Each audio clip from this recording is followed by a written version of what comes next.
The movie begins in an unstable war zone. We witness soldiers invading the neighborhood, breaking into homes, murdering residents, and holding them as captives. 3 years later, the scene is set in Kabul, Afghanistan. Mike, a man from outside the area, is seen wandering around. As he heads into a shop to hide from a passing helicopter, it appears as though he is looking over his shoulder all the time. Next, we observe Mike making a room rental. He removes his shirt from the room. He had a bunch of cash wrapped around his torso. He puts on a Muslim-style outfit and hides the money beneath a carpet. Mike then walks to a neighboring bar market, just like the locals, to meet up with another man. The man asks Mike whether he received his previous communication advising him not to travel to Kabul. He informs Mike that while the Taliban are still in the area, what he is thinking is not possible, and that if they come across him, they will kill him. Mike then demands that the man help him, but he declines and bids Mike a farewell. After that, Mike returns to the hotel and spends the remaining time of the evening in his room. Mike inquires about hiring a driver from the hotel receptionist the following morning. He shows him his intended destination on a map. The man then promises to find him a driver, but warns Mike about the danger of the area. After that, Mike returns to his room. He retrieves the cash he has hidden and places it in a bag. In the scene that follows, Mike is taken by the driver to a dusty area of Kabul, where there is nothing but an empty desert. Then they kept going till they arrived upon a sea that was situated in between two mountains. The driver then took a boat and drove to the heart of the water. Then they got off the water to catch their breath and grab some water. While sitting, Mike shows the map to the driver and gives him some money to take him to a village in the Taliban. The driver gets up in a rage and tells Mike that he cannot do it. He gave off the impression that there is death there and that it is never safe to go. However, because he doesn't speak English, Mike was unable to comprehend him well and clearly. Mike tries to win him over and insists on him. He even told him to only drop him off, but the driver refused anyway. After that, the driver made a fire there in the desert and made some scrambled eggs. They enjoyed their meal, and Mike started to play on his guitar. Despite their language barrier, we witnessed the men joining Mike in song and using bowls and utensils as makeshift drums to build trust and a sense of togetherness. They spent the night smoking and singing together, while Mike taught the driver how to play the guitar, strengthening their friendship. The next morning, the driver, prompted by his desire to take the money and their newfound connection, hesitantly agreed to take Mike to the requested spot. They went on their way, pausing for a prayer beside a river before starting again. They soon came upon two vehicles up ahead that were probably Taliban patrols. As the driver saw them coming, he shouted to Mike that it indeed was the Taliban, and Mike quickly grabbed his bag and ran out of the car. We then see bullets flying past him as he ran, fired by the Taliban, but he avoided their aim and took cover behind a cliff, hiding from their sight. He stopped after a long chase when he felt like he was secure from the Taliban.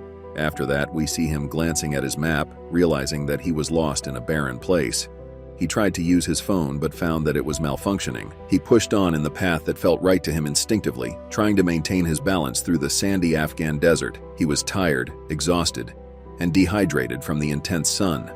His mind struggled with auditory recollections at one time, leading to unsettling flashbacks. He passed out in the middle of his tired walk, giving way to weariness and unconsciousness. In the next scene, the Taliban are seen dragging Mike into a cave. He is restrained by chains by the Taliban soldiers. Mike is then heard moaning in pain, but they don't seem to care. He tries to stand up and walk, but the guard attacks him, leaving him helpless. It appears that the Taliban are holding several hostages, and they take care of them as they decide. During one of their killings, Mike hears a gunshot and loses hope in himself. In the next scene that follows, the Taliban soldiers sit by the fire and take the chance to go through Mike's possessions. His passport, a map, and a significant amount of cash are among the things found. Mike seems disappointed, a look of hopelessness on his face as he watches the events unfold to their luck.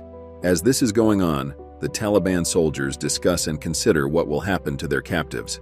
Some of the Taliban demanded his immediate execution, while others thought that a ransom request could be appropriate. In the coming days, they continued to feed Mike food to make sure he survived. One night, as they dine, they start talking about how they should question Mike further to find out why he is in their region. This suggests that there is an ongoing battle between the Taliban and the US military. They then move to confront Mike, untying him, and begin questioning him about his unwelcome presence. Mike replied that he was also a soldier and was in the military. 3 years before the conflict in Afghanistan, he says that as they were raiding the village, a man stepped out of his doorway and Mike shot him thinking he was a threat, and that the man's body was dragged back inside the house by a woman and his children, and that the cash he is carrying in his bag serves as compensation to them. The Taliban's head then says to Mike that the Americans had murdered thousands of them. After that, they all left him there. The following morning, one of the members of the Taliban's approached Mike to give him water. When Mike asked whether he spoke English, the man presented himself as Amir. Mike is then shown walking to an abandoned desert location with Amir and the other soldiers. Mike then is told by the head of the soldiers that his brother was killed there. He told Mike that his brother had a shop in Kabul, and when he came here to check on his wife and children, they were all attacked by an American drone, killing them all. He tells Mike that while they are family to them, it is only an accident for the Americans. In the scene that follows, Mike is shown exploring the cave and comforts himself by thinking that perhaps these individuals could help him reach his destination and fulfill his purpose. In the evening, Amir gave Mike a warm, cooked meal. Mike expresses his appreciation while savoring the food. But soon after he goes to bed, he hears the Taliban chatting in their foreign language. The next morning, Amir takes Mike for a walk. Although Mike inquires as to where he is taking him, Amir replies that he is a guest, so there's no need to worry. Mike then understood that these people were genuinely assisting him in getting to the village. Once there, they come to a dead end.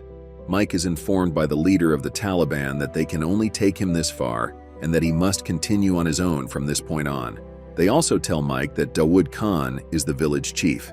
He is also told by the leader of the Taliban that money is the curse. Mike traveled on his own, but came to a stop at a certain point.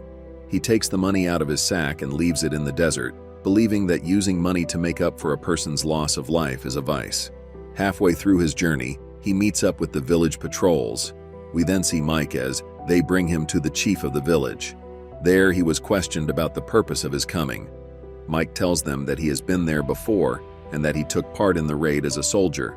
He also tells them that he killed one of their brothers and that he is there to confess. At first, the locals in the village felt upset about him because he had a widowed mother and orphaned children. However, they reasoned it with their heads.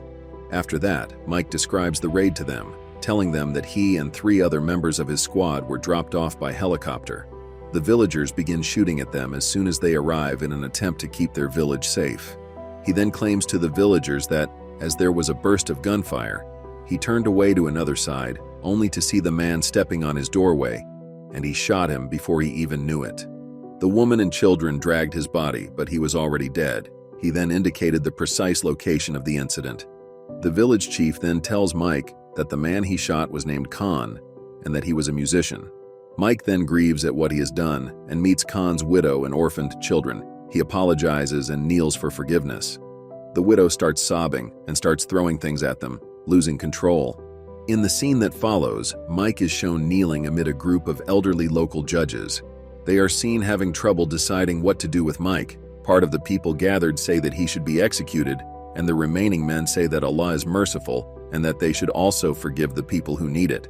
They then settle on the decision of letting Khan's son decide if Mike is to be executed or forgiven. Afterward, they decide to let Khan's son decide whether to execute Mike or grant him forgiveness. The little orphan boy then approaches and draws his sword in an attempt to kill Mike. The child surprised Mike by putting his knife back in its slot and showing that he had forgiven. Mike lets out a sigh of relief and stays gracious. The people praise their God and thank the youngster for not choosing vengeance. After that, the scene switches to Mike and the young child sacrificing a lamb as a peace offering. All the villagers are gathered to witness the incident, and Mike seems to be completely free of his guilt. The movie comes to an end as Mike leaves the village behind on a bus, feeling a sense of accomplishment and free of guilt. And with that, the movie ends. We hope you enjoyed our video. Watch the next recaps on the screen and don't forget to subscribe for more amazing recaps. See you in the next one.